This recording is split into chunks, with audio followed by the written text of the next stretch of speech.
Hoy vamos a explicar por qué las prestaciones sociales tienen carácter irrenunciable y cuáles son los límites de la tesis de acabar con ellas o flexibilizar el régimen. Ese debate sobre política laboral ha resurgido y la tesis que están empujando algunos sectores es que el sistema de prestaciones sociales constituye un obstáculo para la viabilidad empresarial y la competitividad económica. Esta narrativa lo que propone es la eliminación parcial, total, como condición para la reactivación productiva. Sin embargo, desde una perspectiva constitucional, esta afirmación enfrenta un límite normativo infranqueable. Los derechos laborales en Venezuela no son variables económicas disponibles a la negociación política o empresarial, sino derechos fundamentales protegidos por la Constitución. Ese es el primer obstáculo que tiene. Fíjense, las prestaciones sociales en el ordenamiento venezolano no constituyen una liberalidad del patrono, ni un beneficio accesorio, sino un derecho subjetivo adquirido por el trabajador en razón del tiempo de servicio. La Ley Orgánica del Trabajo de los Trabajadores y las Trabajadoras establece su carácter progresivo y acumulativo, configurándolas como patrimonio laboral diferido a futuro. En particular, el régimen de prestaciones se estructura bajo el principio de acumulación de antigüedad y reconocimiento del tiempo de servicio como base del cálculo del derecho. Ya lo hemos explicado en otro video. Este diseño normativo responde a una lógica de compensación frente a la relación estructuralmente desigual entre trabajador y empleador, propia del derecho laboral contemporáneo, el que acumula el Estado y la otra pata los trabajadores. Entonces, ¿cuál es el fundamento constitucional? El sustento constitucional de las prestaciones sociales se encuentra principalmente en el artículo 92 de la Constitución de la República Bolivariana de Venezuela. Este artículo dispone que todos los trabajadores y trabajadoras tienen derecho a prestaciones sociales que les recompensen la antigüedad en el servicio y los amparen en caso de cesantía.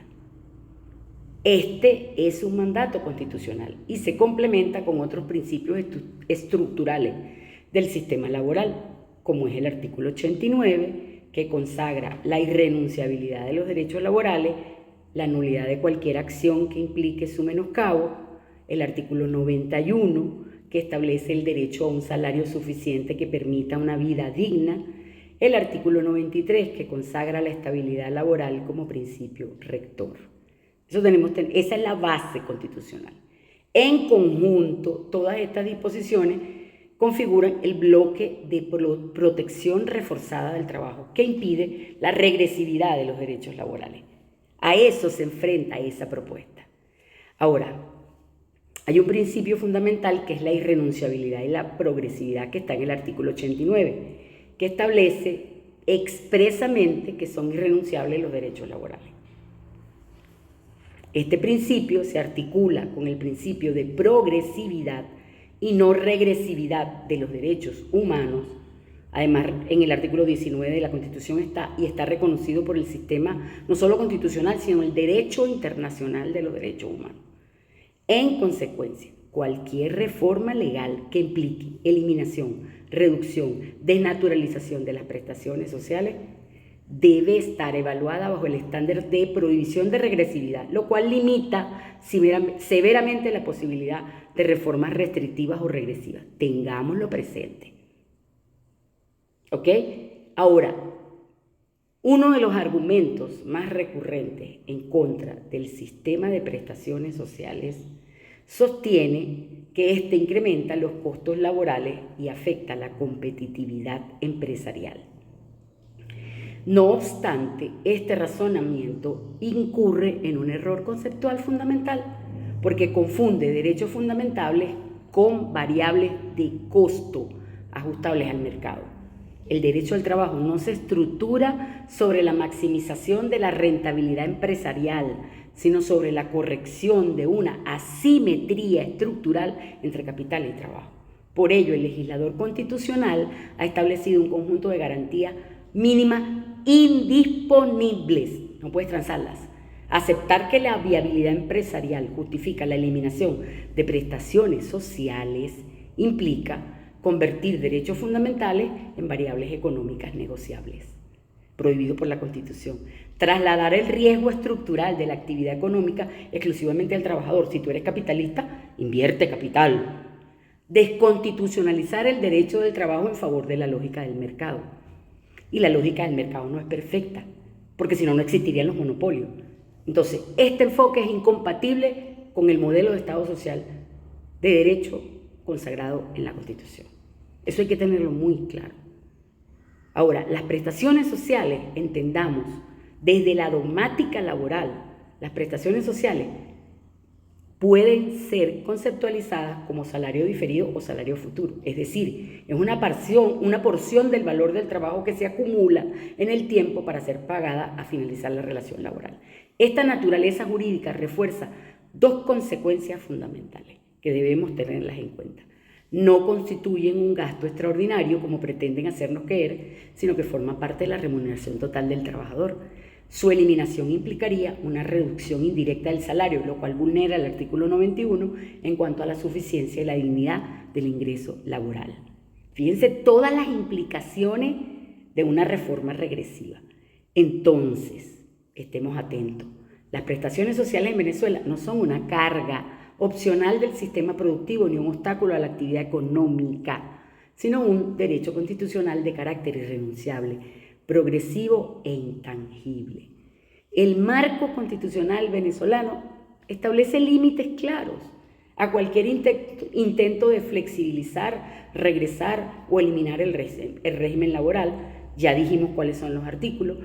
Esos artículos configuran un sistema de protección reforzada del trabajo que impide su desnaturalización bajo argumentos de eficiencia económica.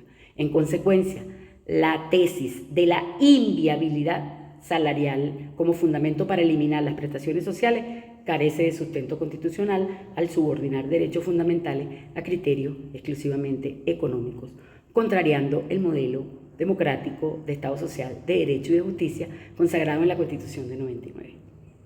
Entonces, entendamos, la base fundamental de esta sociedad que diseñó o que nos dimos todos los venezolanos en esa Constitución es el bien común, no la competencia. La competencia es un tema que debe tratarse desde otro punto de vista, ¿ok? El mercado no soluciona los problemas de los humanos, las relaciones económicas, porque el mercado es imperfecto. Para ello debe buscarse una armonización entre los factores de producción, Estado, capital y trabajo. Pero no puede ser que tú aumentes tus ganancias a costilla de eliminarle derecho a los trabajadores. Porque en esa relación asimétrica sale perdiendo el que produce el dinero para que tú ganes más. Entonces, una cosa es maximizar la ganancia siendo eficiente a través de la inversión en tecnología, a través de tu propia inversión. El problema es que el empresariado venezolano es muy malamañoso, porque está acostumbrado a que le den los dólares facilitos que produce el Estado a través de la industria petrolera. Entonces, es un empresariado enano, es un empresariado que no le gusta competir, es un empresariado que no le gusta invertir, sino que gana y eso lo convierte en dólares y lo saca al país. Y eso no lo digo yo. Revisen el informe de Miguel Rodríguez, aquel que fue ministro de Carlos Andrés Pérez. Revisen el informe además de muchísimas otras personas que coinciden en que lamentablemente el empresariado venezolano no arriesga. Y ahora pretende, como en el 97, que para aumentar el salario eliminemos las prestaciones sociales. Tienen un límite y ese límite es la Constitución y la propia Ley Orgánica del Trabajo. Pero además el otro límite es el trabajador organizado que no puede permitir que le quiten lo que por derecho se ganó, le pertenece.